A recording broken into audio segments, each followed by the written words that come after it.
Hello and welcome back to Butte County Library's podcast, Library-ish. I'm Traci. And I'm January. And it's December, which means two things. One, it finally feels like winter. And two, it's prime cozy reading season, whether or not you've lit every candle in a 3-mile radius. Today, we're traveling around the world to explore beloved winter bookish traditions, Iceland's famous Christmas book flood, Jólabókaflóð, to Germany's Advent reading nights, Japan's winter reading campaign, and so many more. So if you've ever wondered what other cultures read when the nights get long, this is your episode. So grab a blanket, grab a mug, and let's jump into winter bookish traditions around the world.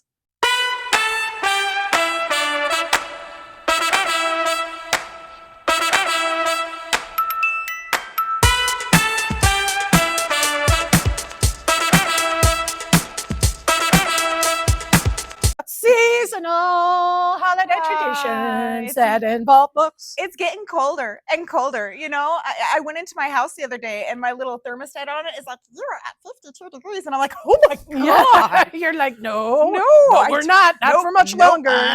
Nope.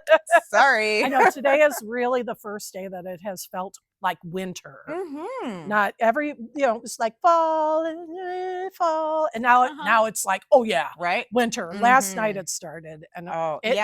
up here we're in Paradise. We get snow every once in a while. Mm-hmm. We had that one year, what was it, 3 years ago or something, that the library was closed because there was so much snow we couldn't even get to the driveway. Yes, I'm very excited for my snow. It's beautiful when it snows, but it is frigid and freezing cold. It's very chilly, but that's what makes seasonal reading so great. That's true, because it's cold and you need something snuggly and cozy and warm, right. and reading is the time to do it. There are a lot of reasons why seasonal reading is a thing. During winter, the nights are longer. Yeah, because people actually do read more during the winter, and there are reasons. Well, we're stuck inside. Yeah. I mean, it's wet, it's cold, it's icky, it's outside. So when you're inside, it's a good time to read. You've got the lights, you turn on the lights, you get nice and warm, you make yourself a nice cup of, with me, it's coffee, with my kid, it's cocoa. A lot of people like tea. Tea's really good. Yeah. I love tea. And you get little snacks of choice, your drink of choice. You just kind of sit and read, and it's delightful. Absolutely. And you think about it, it gets dark so early, and even before, early 20th century, before that, let's go all the way back. I mean, Gutenberg Press, 1500s. After that, there's only so much you can do in the winter. It gets dark so early. You're going to be inside. You're not going to be outside working. What else are you going to do? It makes sense to come in and read as these days get shorter, because especially if you're typically a busy person or a working person. Don't we all know this? If you're a working person, the last thing you really want to do, you want to relax when you get home, but you don't want to go to bed. You have to do something. Reading is perfect. It really is. It's interesting if you think about the science behind it. It's all because of the angle the Earth is facing the sun. It has, because we're closer to the sun during wintertime. Which you would think about, like, oh, it must be hotter. No. We're facing away from it, the angle of it. But when we go into winter, we go into summer, we're further away from the sun, but our angle is directly facing it, which is why over in Australia, in the southern hemisphere, this is their summer they're going into, which I think is just amazing. Yeah, I can't imagine like Santa with like sunglasses, board shorts. I know. My kids are watching a Christmas episode of Bluey, and anytime, because it's an Australian cartoon. And anytime you up in the States and everything, when you have the Christmas episode, there's snow, there's, it's all cold, everybody's got scarves and coats. You go to Bluey and they're having a pool party, and they're doing all these things in the summer where it's really hot. And I'm just like, that is so trippy. Yeah. It's the angle that we face the sun. Complete opposite, upside down land. Right? That's why they say Australia doesn't exist. We know you do, but that's why they say it. There's another really interesting scientific reason when you think about it. As everybody knows, I think these days, hormone levels really fluctuate when there's less sunlight. Oh yeah. And dopamine levels go down. And this is one of the reasons why people tend to repeat read their favorite things. Oh, the cozies. Because it stimulates that dopamine production, which can stem off seasonal depression and things like that come with the lower sunlight.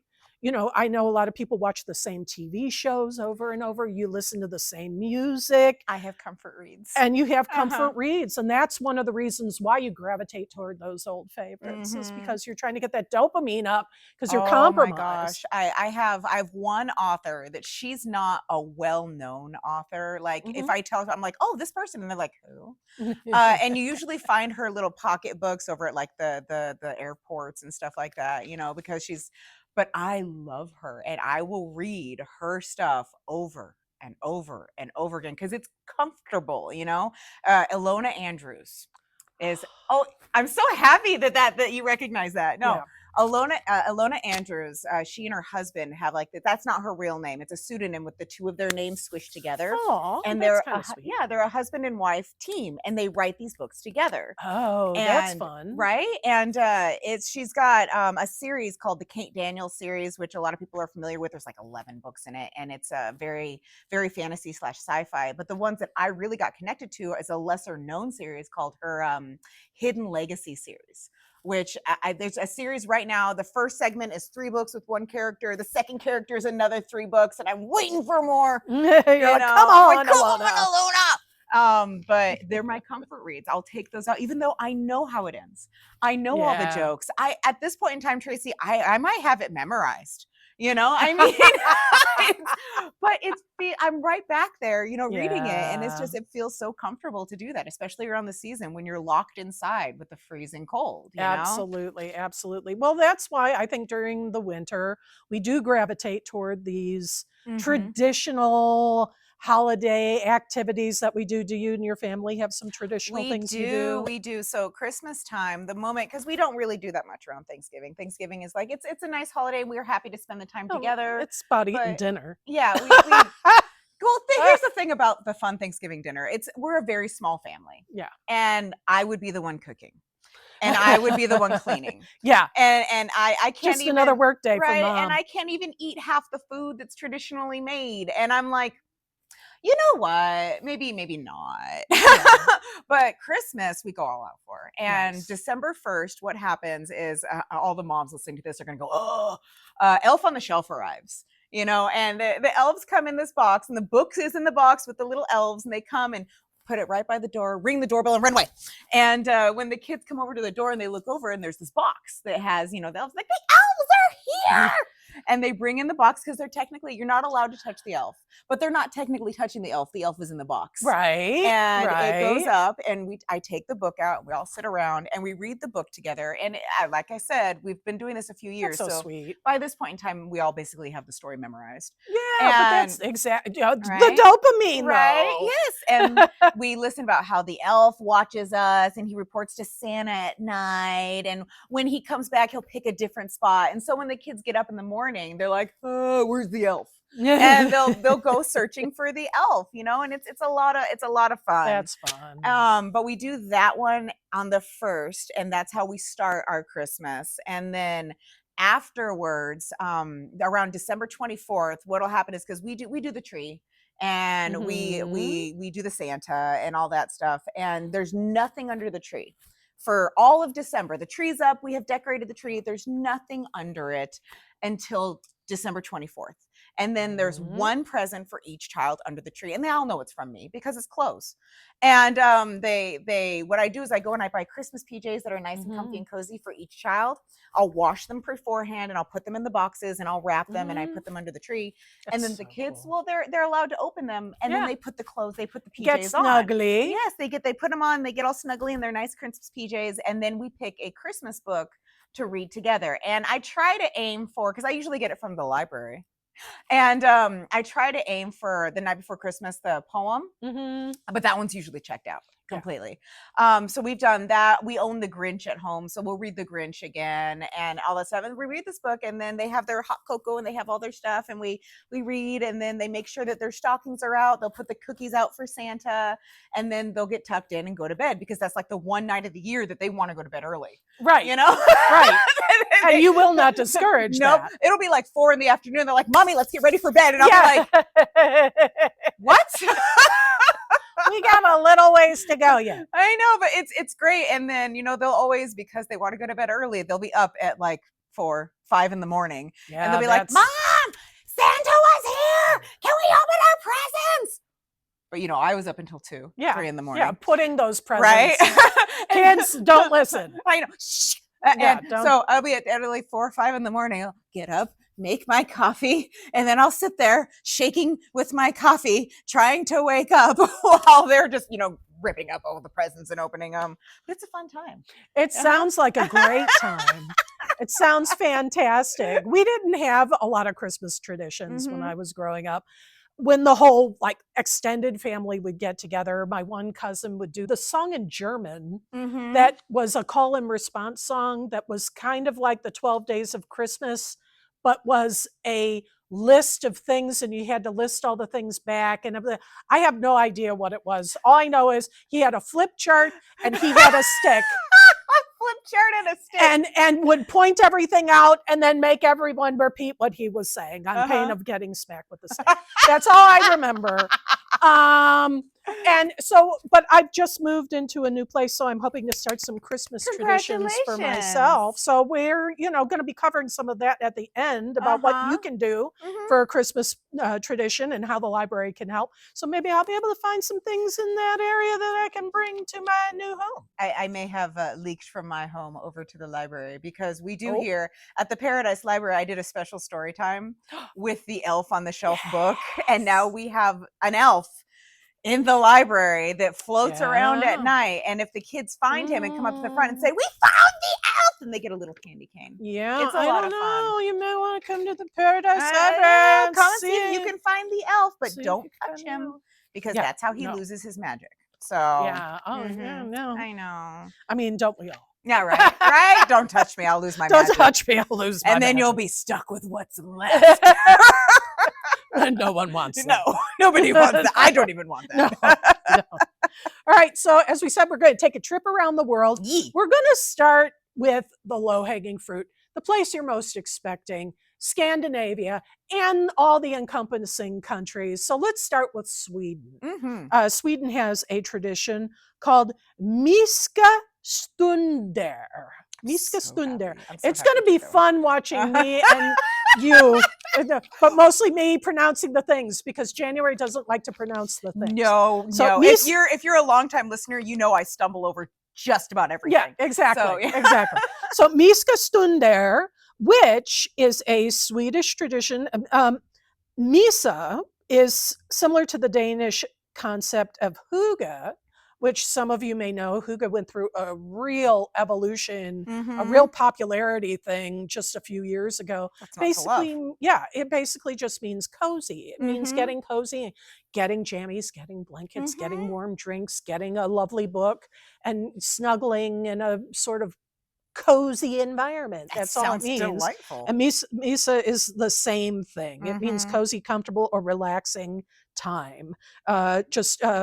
Hygge is Danish, and this is Swedish. Some of the characteristics about being relaxed: cool, taking a break from stress, enjoying the present moment with all your senses, and spending time with your loved ones. I get the stress part. What's the taking a break from stress? I don't understand that part. Yeah, I don't know.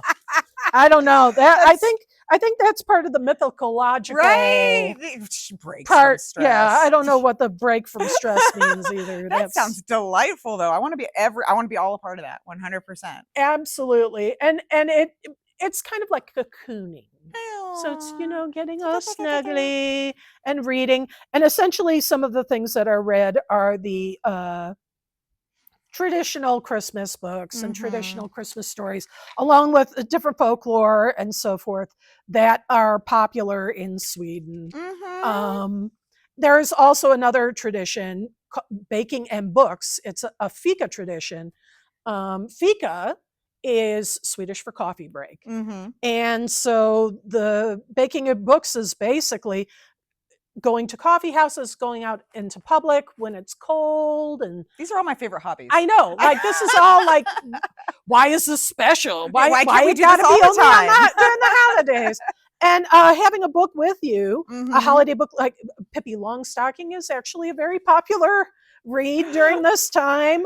And just being either in your home by partaking of warm drinks or being outside of the home in the public. You know what I think is funny? The fact that you're like, you have to have a book with you. And I'm like, when do I not have a book with me? Yeah, it's like, I take like 2 or 3 with me as I leave the house. I make sure I look at my bag. I'm like, book number 1, book number 2, because you just in case you finish book number 1, you have to have book number 2, backup book. You know, you need a backup book just in absolutely. case. You know, I will make sure I have all the books before I make sure I have my wallet and keys. You know, well, because you don't want to be caught without a book. Priorities, that's awful. Absolutely, priorities. Absolutely. The next country we're going to hit is Iceland. Jólabókaflóð. You did that so well. Well, because now I'm getting used to it. Yeah. And I also do like it. It is that is Icelandic for Christmas book flood. It began during World War II because paper was not rationed. And so publishers would send out this national book catalog. It would come out every November, and families would exchange books as gifts on December 24th because, not being rationed, books were available, so they could give them as gifts easily. And during the war, a lot of things were rationed. Everything metal was rationed. And oh my gosh, metal, food, sugar, flour, butter was rationed. My mother, who grew up, was a teenager essentially during the war, you couldn't even get butter. You got margarine. Oh. Yeah. And it had a little disc in it, and you had to break the disc, and then you massage it, and that's what made it yellow. Oh, that because sounds it was great. Basically just a white brick with the disc in it. And crack the disc. And sounds great. But paper, fake food is nothing new. No, it's just not. Remember that. It just looked a little differently back then. Yeah, it just was a little more rudimentary then. And just so you know, one of the things, because of this legacy, Iceland to this day is one of the largest publishers of books per capita. In fact, they're at the top. They publish more books per capita than any other country. Fun out fact, of 194 countries that we have on this planet. Because of this, 93% of Icelanders read at least 1 book a year, compared to 73% in the Americas. This is actually one, the flood. Yes. The Jólabókaflóð? Jólabókaflóð, yes. This one is one, if you ever go on TikTok or on Book Talk and stuff like that, and they talk about, I want a holiday, a lot of them are talking about this, where they have, on Christmas Eve, you go and you give books to your relatives, and then you spend Christmas Day reading said books. Yeah, it's kind of like where Hygge was the relaxation holiday that everybody sort of latched onto, became the TikTok trend. Jólabókaflóð is sort of the reading holiday that everybody and the best thing is you take the one and you take the other and you squish them together. together. Oh yeah, squish them together. Squish, do all the squishing. All right, next we are going to travel to Iran, to the tradition of Yalda. Now, Yalda is an ancient Iranian festival celebrated on the longest day of the year, the winter solstice. Essentially, families will gather together, they'll eat, they'll enjoy each other's company, and they will read the poetry of an author named Hafez Shirazi. He wrote during the 14th century, and he was a philosopher and a poet. And essentially, his works are used. He wrote a book called The Divan, which is several short poems that are put together. And the families will get together and use stories from the Divan as divination to determine what they're looking forward to for the next year. Neat. And sort of their wish list in terms of what they're going to focus on, Mhm. what they're hoping for their families, and Mhm. what they have to look forward to. It's kind of a way to set goals. It's Yeah. just a lovely little spiritual tradition that Mhm. they have, but it also involves hope and renewal, and the Mhm. act of reading his verses brings a sense of renewal and asking for blessings. It's also a family and social ritual that involves food and eating and company. It's just a Mhm. lovely little tradition that they've had for centuries. Some of the traditional foods include pomegranates and watermelon, because red symbolizes the glow of life and also dawn, Mhm. during those winter months. Um, and nuts and fruits, like in many other traditions, nuts and Right. fruits feature for winter holidays as Mhm. being very important. Mhm. Um, and it's a great symbolic little festival, a celebration of light over darkness. That's actually a common theme in a lot of these cultures, the light and Hmm. darkness. I mean, this isn't when we go to a few countries a little later, there's actual battles that their mythology does between Yes. light and dark. But I found it interesting, pomegranates and watermelons. Over here in the States, we always associate watermelon with summertime. 4th of July, Hmm. watermelon, you know? I mean, it's Yes, it's always very been it true. is. And then over here they consider it a winter Hmm. food. And I thought that was just really interesting. I'm like, Hmm. huh. Anywho, Anyway. why don't you talk about the Germany's Advent reading Oh, Advent culture? reading. This is lovely. So, oh, this is going to be great. I can drop in the That would pronunciations be of some of this stuff. fantastic. Some of them I don't know. Oh yeah. So Germany does something called, and I'm going to try so very hard. Adventslesungen. No, I'm not even going to I'm try. an Adventslesungen. Thank you very much. And it's Advent and reading nights in libraries. Yes. 24. Now, I read this as they pick a book with 24 chapters and they can do a chapter Mhm. a day until they get there.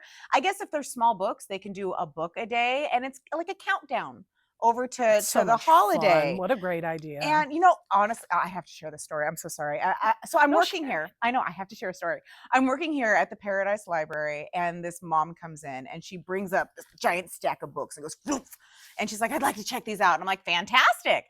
And she's like, "See, they're for my daughter. What I really want to do is I'm going to wrap each one up, and So then she cool. gets to open one every day before Christmas, and then we'll read them together." And she said, I started at Barnes and Noble because I was going to purchase them, and she looks at me, she's like, "Books are expensive." I mean, she's not She's wrong. not. And I said, "I know, that's why we're here." She's like, "So I'm going to check these out.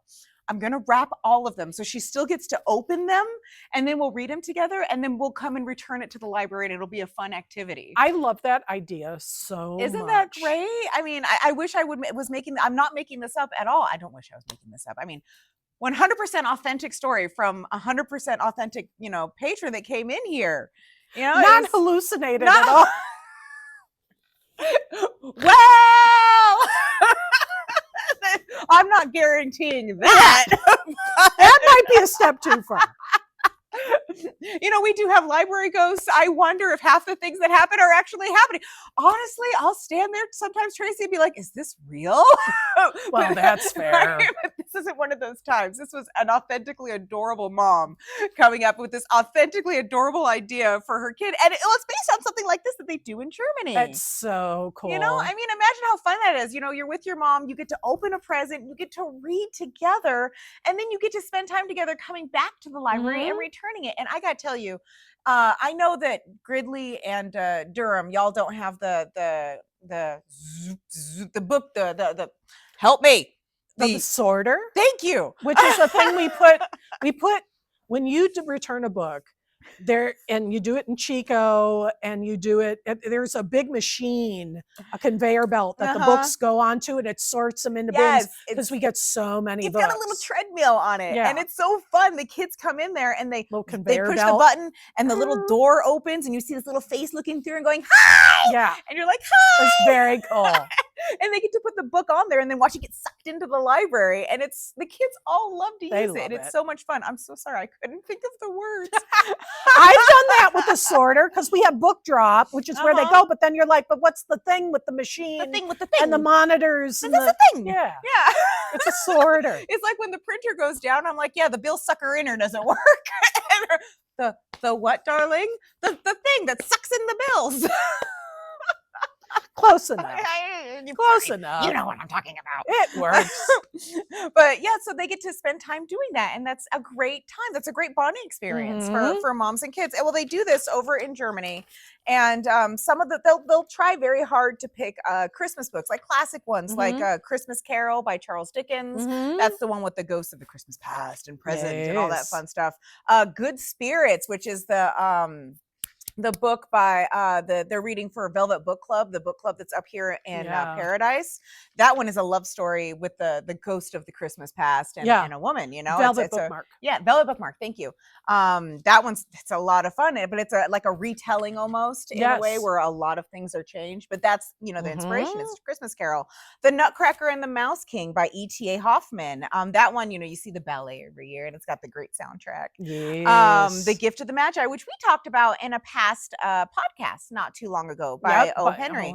And it's not just the classics though. They'll give each other the like current reads, like the Good fun Spirits. Sort of Hallmark Lifetime Christmassy books. The 12 Dates of Christmas by Jenny Bayless is one of the ones that came out back in 2020.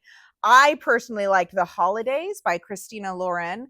I love her characters. There's always, this one is like Groundhog Day, but Christmas themed. You know, this woman, she has the worst time, you know, just the worst day in her entire life. Her life feels like it's crumbling down. And for the cherry on top of the sundae, she gets into a car wreck that knocks her out. And then she wakes up and it's the beginning of the day. And she lives the whole day over again, but it's a Christmas theme. Yeah. And Christina Loren's books always have the best banter. It's just like I'm sitting there and I'm kicking my feet and I'm reading and I'm killing it. It's just a couple of hers are a comfort read for me. You know, they're just like the unhoneymooners, excuse me, are definitely Chef's Kiss. Anyway, but that's one that I would recommend if you wanted to try this for yourself and you wanted a Christmas read. And then there's The Most Wonderful Crime of the Year, which we have here in the cat. We also have the Holidays. Wonderful crime. This one is so funny. So this one's by Allie Carter, and it's an enemies to lovers, but it takes two prominent writers that hate each other, and it puts them at this party at this really secluded house, you know, that gets caught in a snowstorm, so everybody's stuck in there, and then the host disappears from a locked room inside this very enclosed house, and they're trying to figure out what happened, where people just start dropping dead. And they have to figure out what's going on before they too. So it's a love story mixed with a Christmas story, mixed with a mystery. Oh, that sounds like a fun book. Isn't that? That sounds. We have that here in the library. In fact, I think it's all checked out right now. But I mean, it's a great time. It's by Allie Carter, and that if you're trying to do something, you know, like this, I would definitely, because you're something like that. You know, you're reading a chapter and then the next chapter and then the next chapter, and then you get to Christmas and you're like, I'm ready. Let it begin. But it's a great time. I love that. By the way, during this period, they have a word in Germany for Christmas books, and they're Weihnachtsbücher. Thank you. Yeah, that's books that are centered on Christmas.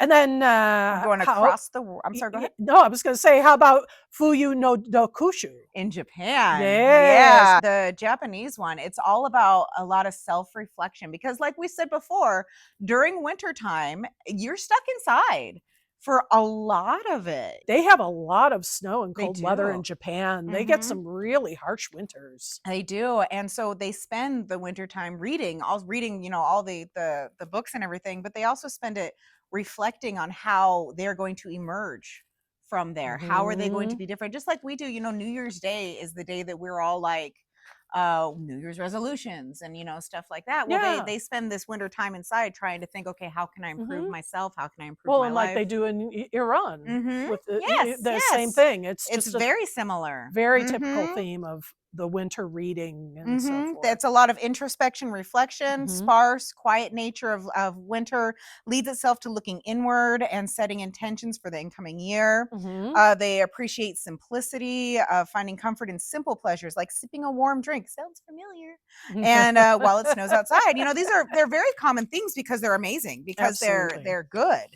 And one of the typical books that is read during this time. There's one in particular that's a favorite called Snow Country by a national treasure in Japan named Yasunari Kawabata, who won the Nobel Prize for Literature in 1968. His books are written in serial form, and I guess that's very common, particularly for 20th century Japanese authors, that they would be published in serials, just like early 20th century authors in America, like pulp authors, like H.G. Wells, that they published their works in serial form too. And The Snow Country is a story that was published over 2 years. It was 5 separate pieces that were published together. And it's the story of a man who's sort of a playboy, a man about town who fancies himself a ballet expert, who has never actually seen a ballet in person, but he's a wealthy guy who loves to look at feet and talk about things. And he falls in love with a young woman who's taking care of an older man. And it's a traditional story about these characters that takes place over period of a few years, and it's one of the favorites that's read during this period of time. So very similar to the hygge that we talked about earlier. In Japan, they do book cafes known as bunko cafes, which is that you find that warm cup of tea, and you relax with your favorite story and your warm cup of tea. And I'm just like, yes, and yes. I volunteer as tribute. Sign me up, please. Exactly. Where do we go? Yes, Japan. That is where we go. That is where we're going. Absolutely. Oh my gosh, it's so lovely. And then what about that snow woman character? The Yuki snow Onna. woman. Yes, because mythology plays a role in these winter traditions as well. And Yuki Onna is a very popular figure for Japan in this. Oh, she is terrifying and beautiful all at the same time. You go, girl. Yeah, I mean, she's a mythological figure and a classic embodiment of winter's beautiful and also ruthless side. It can be absolutely, we were talking about that a little while ago. It can be absolutely gorgeous, but it can be deadly as all get out. Absolutely. And that's what this mythological creature symbolizes. And it comes from a tale based on the spirit of a woman who actually perished in the snow. But it's that they talk about her during this time, and just how, and that's a lot of their poetry and a lot of the stuff from this. It talks about the beauty within juxtaposition of not harm, danger, which is, I think it's great. I think it's beautiful. Absolutely. Okay. All right. So let's wind this up. Let's head over to the British Isles. Let's talk about Scotland. Yes. So you have the Fae folk.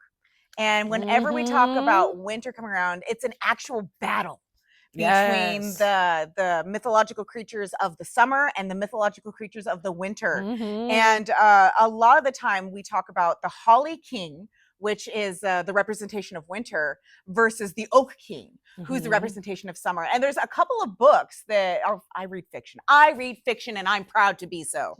And so there's the Dresden Files, which you guys have heard me talk about. Yeah. There's one book called Summer Night, and in that, Harry Dresden gets involved accidentally, of course, because he's Harry Dresden, between the summer and the winter Fae. And he finds himself in the middle of that, trying to, at first, he's trying to stop the war, but it just happens because this is something that happens every single year, twice a year, because you've got them battling for summer, and then you have battling for winter. And during the winter time, the Holly King wins, and during the summertime, the Oak King wins. I mean, and there's also another romantasy novel that I had a lot of fun with called Wren in the Holly Library.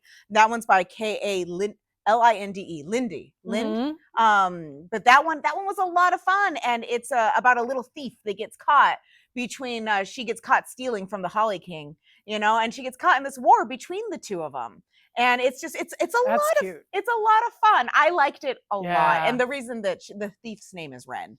But it's a lot of fun. I dug it. But I thought that this is very popular in Scotland and Ireland, and that all this is based within the mythology. Well, and for this particular area, it's a lot of oral tradition, which we've touched on before, the importance of oral traditions. That's what really rules in Scotland in terms of the storytelling during the holidays. It's a lot of telling of old folk tales, bringing the old gods back to life through story. And right? so, And when do you have all this time to sit around with everybody telling stories? Oh yeah, when you're huddled together for the warmth. In the cold. In the cold. In front of the fire. Uh-huh. Absolutely. They even do something that they, it's a modern storytelling event that keeps the tradition of oral storytelling alive. And they have an international storytelling festival during this time. And they have a thing called the Big Scottish Story Ripple. That's that lovely. also encourages kindness and storytelling. So great time of year. I love it. Yeah. Yeah. So I don't know. What do you think about some of these traditions? You thinking about adding any of them on your own? And I've already volunteered as tribute. I know for you volunteered for some, but let's kind of do a recap about what some of these traditions include. It's very much about coziness. Cozies. It's very much about family and togetherness. It's very much about sharing and caring and story time, bringing the old traditions to life. Maybe a little reading. And reading through it all. Reading is the center of everything. Right. And I really think we should take a page from Iceland and take a look at the fact that 93% of their population reads a book a year. Come on, America. Yeah, it sounds like we got some competition. Let's get up there. And here's the thing: if you're looking to increase the amount that you're reading, we will be renewing our reading challenge in the coming year. So there will be the 26 and 26 reading challenge. We do not know what the requirements are going to be. We do not know what the prompts are. We do not know what the prizes are. Also, if you have completed the 25 and 25, please get to your local branch because we are doing a drawing and there will be prizes. Yes, so and you won't be able to turn it in 26. So. Yeah, no, you have to. December 31st is the last day. So if you've been working on that or if you're close to finishing, yay, come on, finish it.